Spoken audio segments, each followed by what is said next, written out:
Recipe వచ్చేసి mutton gravy curry అండి. Mutton gravy కర్రీని ఎలా చేసుకోవాలో ఈ వీడియోలో చూసేయండి. ముందుగా ఇంగ్రీడియంట్స్ వచ్చేసి ఉల్లిపాయ ముక్కలు, పచ్చిమిర్చి, అల్లం వెల్లుల్లి పేస్ట్ 2 స్పూన్స్ కారపొడి, 1 స్పూన్ పసుపు, 2 స్పూన్స్ కల్లుప్పు, బిర్యానీ ఆకు, 1 ఇంచు దాల్చిన చెక్క, 4 లవంగాలు తీసుకోవాలండి. ఆ తరువాత ఉల్లిపాయ ముక్కల్ని ఫస్ట్ 2 ముక్కలుగా కట్ చేసుకొని పావుగంట సేపు నీళ్ళలో పెట్టి పక్కన ఉంచాలండి. ఆ తర్వాత ఇలా బారు ముక్కలుగా కట్ చేసుకోవాలండి. బారు ముక్కలుగా అయినా కట్ చేసుకోవచ్చు, మీకు మిక్సీ అయినా వేసుకోవచ్చు అండి, అది మీకు ఆప్షనల్ అండి. అలా బారు ముక్కలుగా కట్ చేసుకున్నా మిక్సీ వేసుకున్నా మనకి గ్రేవీ అనేది బాగానే వచ్చిందండి. ఆ తర్వాత 2 పచ్చిమిర్చి ముక్కల్ని తీసుకొని ఇలా బారుగా చీలికలుగా కట్ చేసుకొని పక్కన పెట్టేసుకోవాలండి. ఆ తరువాత ఒక మిక్సీని తీసుకొని అల్లం ముక్కలు, వెల్లుల్లిపాయలు, 2 స్పూన్స్ జీడిపప్పు వేసుకోవాలండి. జీడిపప్పు వేయడం వలన మనకి గ్రేవీ టేస్ట్ అనేది చాలా బాగుంటుందండి. అలా పేస్ట్ చేసుకొని పక్కన పెట్టేసుకోండి. ఆ తర్వాత కుక్కర్ గిన్నె పెట్టుకోవాలండి స్టవ్ మీద. దానిలో నేను 3 స్పూన్స్ ఆయిల్ అయితే వేసానండి. ఆయిల్ వేడైన తర్వాత మనం 1 ఇంచ్ దాల్చిన చెక్క, అవి పక్కన పెట్టుకున్నాం కదండి, పలవ ఆకు, లవంగాలు, అవి వేసేసుకోవాలండి. అవి వేసేసుకున్న తర్వాత అవి కొంచెం ఫ్రై అయ్యేటప్పుడు పచ్చిమిర్చి ముక్కలు అయితే వేసుకోవాలండి. పచ్చిమిర్చి ముక్కలు కూడా ఫ్రై అయిన తర్వాత వెంటనే ఉల్లిపాయ ముక్కలు కూడా వేసేసుకోవాలండి. ఉల్లిపాయ ముక్కలను కూడా కాసేపు గోల్డ్ కలర్ వచ్చే వరకు తిప్పుకుంటూ ఫ్రై చేసుకోవాలండి. తిప్పుకుంటూ ఫ్రై చేస్తాం వలన మనకి ఉల్లిపాయ అనేది మాడకుండా ఉంటుందండి. మన ఛానల్ని వీడియోస్ చాలామంది చూసేసి వెళ్ళిపోతున్నారు కానీ సబ్స్క్రైబ్ అయితే చేసుకోవట్లేదండి. సబ్స్క్రైబ్ చేసుకొని వీడియోస్ కంటిన్యూగా చూడండి. బెల్ ఐకాన్ ఆన్లో పెట్టుకొని ఉంచుకుంటే మీకు నోటిఫికేషన్ అనేది త్వరగా వచ్చిద్దండి. మన ఛానల్ కొత్తగా పెట్టాం కాబట్టి సపోర్ట్ చేయండి. నేనైతే ఈ కర్రీలోకి కేజీ మటన్ అయితే తీసుకున్నానండి. మటన్ ముందుగానే 3 నుండి 4 సార్లు శుభ్రంగా క్లీన్ చేసుకొని పెట్టుకోవాలండి. మటన్ శుభ్రంగా క్లీన్ చేసుకుంటేనే కర్రీ అనేది నీచు వాసన అనేది రాకుండా ఉంటుందండి. చూసారా, ఉల్లిపాయ అనేది గోల్డ్ కలర్లోకి ఫ్రై అయిపోయింది కదా. ఆ తర్వాత మనం క్లీన్ చేసి పెట్టుకున్న మటన్ని దానిలో వేసుకోవాలండి. మటన్ వేసుకున్న తర్వాత కుక్కర్ మూత టైట్గా కాకుండా మామూలుగా అలా పెట్టేసేసి మూత వేసి ఒక 5 నిమిషాలు వదిలేసేసేయండి.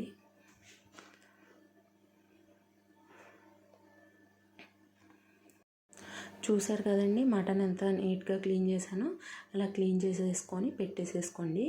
ఒకసారి గరిటతో అటు ఇటు కదిపి సమానంగా పెట్టుకోండి.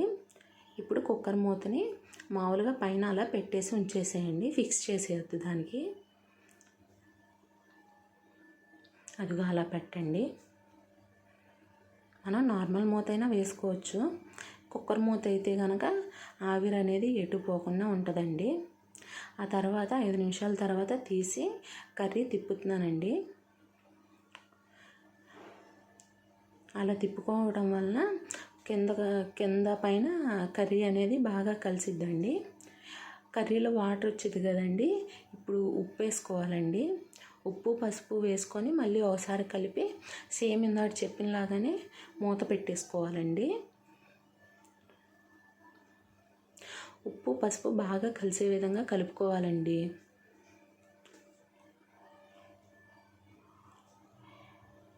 చూసారు కదా, అలా ముక్కలన్నిటికీ ఉప్పు అనేది పట్టిద్దండి మనం బాగా కలుపుకుంటే. ఇప్పుడు మళ్ళీ నార్మల్గానే మూత పెట్టేసుకోండి. మూత అయితే ఫిక్స్ చేయొద్దండి. అలా మూత పెట్టేసేసుకోవాలండి. మూత పెట్టేసుకొని మళ్ళీ ఒక 5 నిమిషాలు ఉన్న తర్వాత మూత ఓపెన్ చేసి కర్రీ ఉడికిద్ది కదండి, ఉప్పు అంతా పెట్టేసేసి వాటర్ వచ్చేది కదండి, మళ్ళీ ఒకసారి అడుగంటుతుందో లేదో చూసుకోండి కలుపుకొని. నాకైతే ఇక్కడ అడుగంటలేదండి.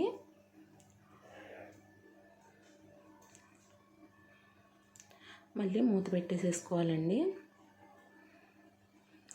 అలా ఒక 10 నిమిషాలు ఉడికిన తర్వాత 10 నిమిషాలు పావుగంట టైం పట్టిద్దండి. అలా ఉడికిన తర్వాత మనం ఒకసారి మూత తీసుకొని కారం అల్లం పేస్ట్ అయితే వేసుకొని మళ్ళీ ఒకసారి మామూలుగా కలిపేసేసుకోవాలండి.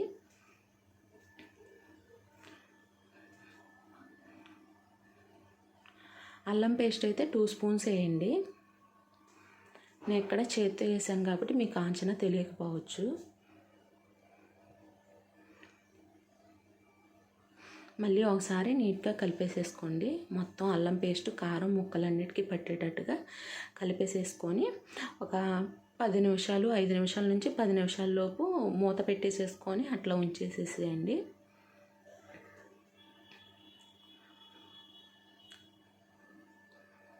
మూత అయితే ఫిక్స్ చేయకూడదండి అప్పుడే.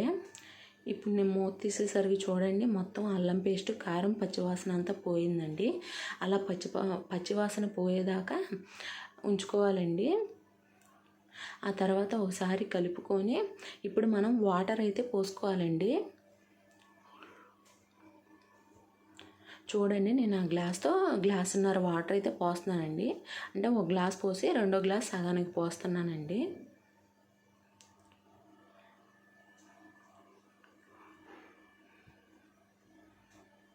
చూసారు కదా, అట్లా పోసిన తర్వాత ఒకసారి కలిపేసేసుకోవాలండి కర్రీ.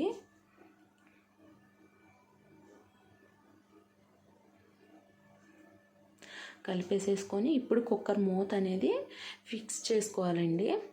లోపల ఆవిరి ఉంటుంది కదండి, ఆవిరి ఉండటం వల్ల కుక్కర్ మూత పట్టలేదండి నాకు అక్కడ. ఇప్పుడు విజిల్ తీసేసేసి గట్టిగా నొక్కుకొని పెట్టుకున్న తర్వాత అప్పుడు మళ్ళీ విజిల్ పెట్టుకోవాలండి. మూత పెట్టేటప్పుడు మాత్రం జాగ్రత్తగా ఉండండి. మనకి పట్టిందో లేదో 1-2 సార్లు చూసుకోండి. మనకి కుక్కర్ నార్మల్గా ఉన్నప్పుడైతే పట్టిద్దండి. ఇలా అయితే వేడి లోపల ఆవిరి ఉంటానా వేడికి పట్టకుండా ఉండొచ్చండి. చూడండి కుక్కర్ 2 విజిల్స్ వచ్చిన తర్వాత నేను కుక్కర్ కట్టేశానండి. కింద స్టవ్ ఆఫ్ చేసేసిన తర్వాత ఆవిరంతా పోయిందండి. పోయాక నేను మూత ఓపెన్ చేశానండి. చేశాక మళ్ళీ స్టవ్ ఆన్ చేసి కొత్తిమీర ధనియా పౌడర్ వేసుకున్నానండి.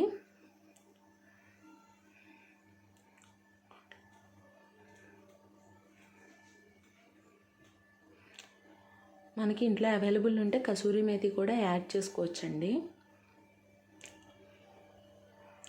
చూడండి కర్రీ అట్లా ఉడికేటప్పుడు మనం మసాలా పౌడర్ అయితే వేసుకోవాలండి. అంతేనండి, గ్రేవీగా ఉండే మటన్ కర్రీ రెడీ అయిపోయిందండి. మనకి చపాతీలోకైనా రైస్లోకైనా చాలా అంటే చాలా బాగుంటుందండి. ఒక్కసారి ట్రై చేసి చూడండి. వెళ్ళే ముందు మన ఛానల్ని సబ్స్క్రైబ్ చేసుకొని వీడియో లైక్ చేసి వెళ్ళండి.